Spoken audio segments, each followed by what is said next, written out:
Okay, everybody, welcome back to the Lech Deich Musar podcast. We continue with Pele Yoeitz. We are on page 65 in the art scroll, day 24 of Hachzik. So we're deep into the sugyas of Shalom Bayis, how a husband must treat his wife, and respectively how a wife must treat her husband. Each one has their individual avodas. It's not a one-way street. It's very much a two-way street for them to put in their all. Yes, we mentioned in the beginning that a husband may have to be built out of stronger material and endure more. And like we said, he at times may have to be the receiving end of insults, but Chas v'Shalom can never administer back, can never respond with insults, and he has to take more of a hit. That's what we've seen overall, but nevertheless, it's a two-way street, and a wife has tremendous eschayvus to her husband as well. And we continue with general Yoeitz advice about anger and needless fighting and ktata and quarreling. And obviously this is so important for the days we are in now, right before Tisha B'Av, the 9 days. There's a famous adage that goes, Chesed starts in the home. And l'chayr, that doesn't just apply to Chesed. A lot of people, they typically want to be out there and to do Chesed external, but there's many times there's a wife, there's kids, there's siblings, there's parents, there's cousins, there's things close by. And the same thing l'chayr would apply for Shalom Bayis. We want to strengthen ourselves. We want to tap into the energy, the mitzvahs hayoyim, quote unquote, of Tisha B'Av, of being Mar B'Shalom Ba'olam, and there's no better place to start at home with one's spouse, with one's children, if they have, with their parents, with their siblings, whatever it is, but close by. And now we're going to learn some practical general advice on that. V'zeh gadol. Whenever there will be an argument between people, or a man and his wife, and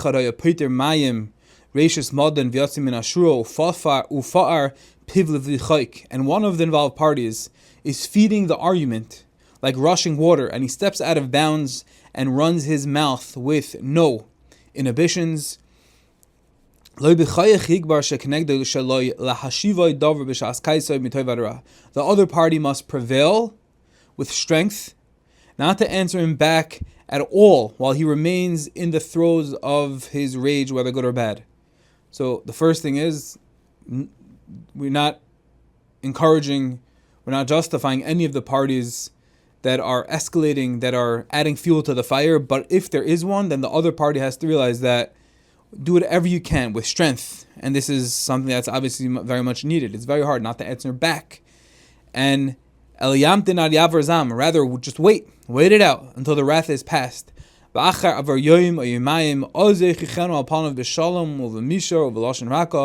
And after a day or two pass, this is a famous concept that's expressed in many places, but we see the Pele Yoeitz talks about this, just wait it out a couple of days.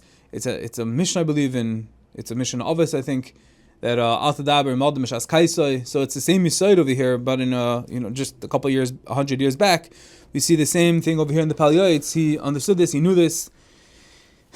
Wait for time to pass and don't confront the other person until he reaches a place of level-headedness, and then use a soft tone and say, why did you do this? Why did you act like this? What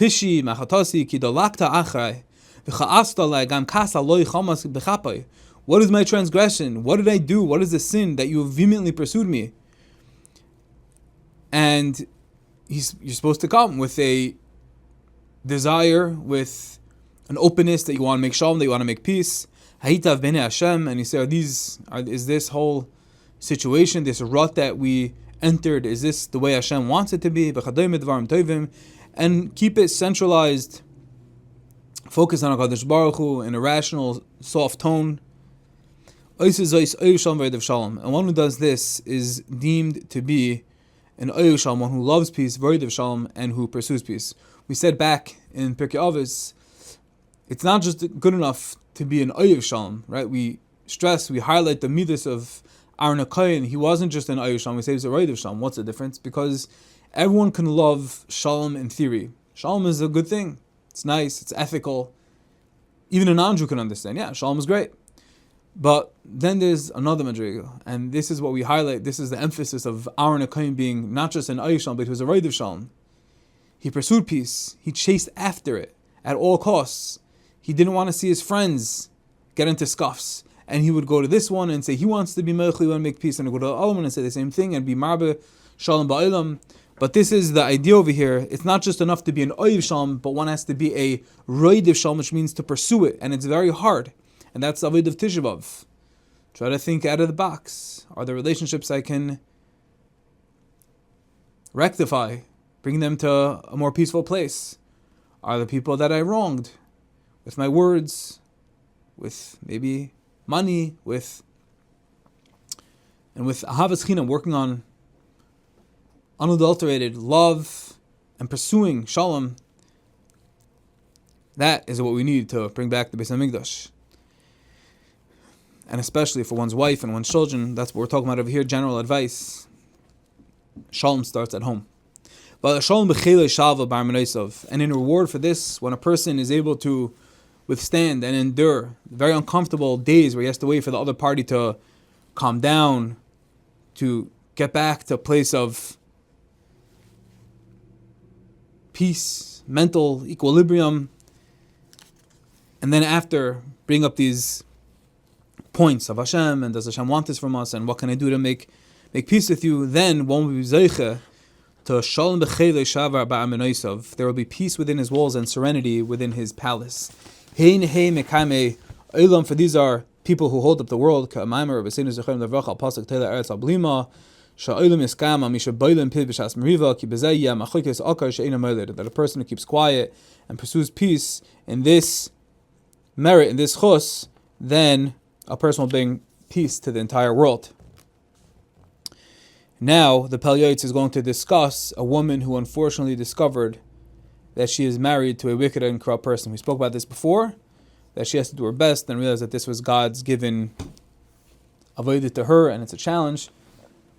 But now we're going to get more into, before we spoke about if the guy is not a mensch, the guy is not the nicest person in the world, but now we're saying, mamash, what if she's married to a wicked, mamash, a rasha, corrupt? Even a woman whose lot has fallen, that she married a wicked and lawless man who's abusive and foul-tongued. And again, this is just the words of the Pele Yoeitz. Obviously, this isn't meant to give any sense of any directive, any authority, any advice. Practically, one who's Rahman al-Islam in such a situation, there's ways of dealing with this. Go speak to your Rav, go speak to a therapist, go speak to someone. I'm just here to convey the ideal level of the Pele Yoeitz coming from the Torah, and I'm not going to patch it up and justify and explain. That's just a disclaimer as we tread these murky waters and topics. Even a woman whose lot has fallen to a wicked, abusive person. So what should she do? And he emphasizes, goes deeper into what the circumstances are. Not only is he abusive, how is that? What are the parameters of this? Even if the husband is abusive in a sense of intimacy and he ignores her personal boundaries, she too should not immediately despair. Rather, she should accept upon herself what has been decreed in Shemaim. And as long as her physical and emotional safety are not at risk, she should stand strong and not waver in her suffering, and understand that these trials will be an atonement for her neshama. This is very, very difficult and sometimes impossible, but as we said, this is just the ideal. Just to read one of the notes on the bottom over here, very important. The Pele Yoeitz is not advocating that a person remain in a situation where there is any kind of danger, chas v'shalom. That's not what the Torah wants. And moreover, it must be remembered that the resources available today for people in such situations did not exist in his time, so his suggestions do not include making use of them. This is exactly what we said before, that those times are very different, and there weren't all these organizations and great people and tzaddikim mamash that dedicate their lives towards these situations. So this is just coming from a different perspective, and that's something we have to keep in mind. So going on, so the Pele says, "V'tisbal v'leisibal lecharp al nafsha." As long as there's no risk, she should just take it as a kapara. Ki toiv schar la'olam haba. Her schar will be great in the next world. V'eishes chayil isha maskelos le'tegal lecharpas b'ayla v'reya mizga v'tiv l'brius. And a woman of virtue, a wise woman, she will never reveal her husband's disgraceful conduct and his terrible nature and rotten disposition to the wider public. Rather, her voice should be not heard by anyone while she focuses on bettering her situation, so her husband will not become humiliated in the eyes of others. And come to hate her even more because she revealed his disgrace. Because it's going to be counterproductive. Then his anger will smoke and his wrath will burn within him. And he will strike her an additional blow beyond these. She shouldn't open up and needlessly reveal any aspect of her difficulties or plight to her father, to her mother, to her siblings. What benefit will there be by her troubling her closest with her predicament? And additionally, it is common that a fire will be kindled inside of a parent regarding their daughter's plight, and they will go out to battle for her sake. What's going to happen ultimately is they will create a full-blown war with her husband until the flames of dispute will rise up uncontrollably. The Haisha, he tisa es avayna. And this woman, this nebuch situation where she's stuck in this marriage that she didn't want, but somehow she should be strong enough and courageous enough to stick it out, not open up to the public, not to her parents, because by inflaming her family members, there will be tremendous consequences of her mistake, and she will lose any chance of changing her husband. V'cheles peris by the and she will live with the fruits of her actions in this world, for she will be hated by her husband, and he will surely treat her in an even worse manner because she revealed their private affairs.